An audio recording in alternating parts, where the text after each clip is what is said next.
Welcome to the Genius Factory. Enjoy the video. You begin by confirming prerequisites. You need a GTM container ID and Shopify admin access. Once confirmed, make a theme backup because changes touch theme. Liquid.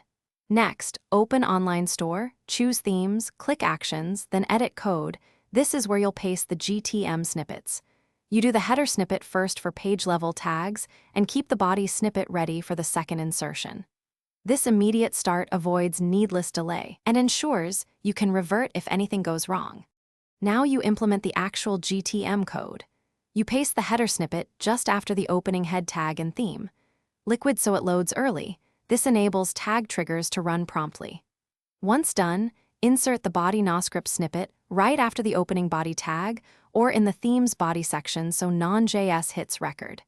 If you prefer maintainability, create a snippet or section for GTM and include it. This makes future theme updates simpler and avoids scattering code in multiple files.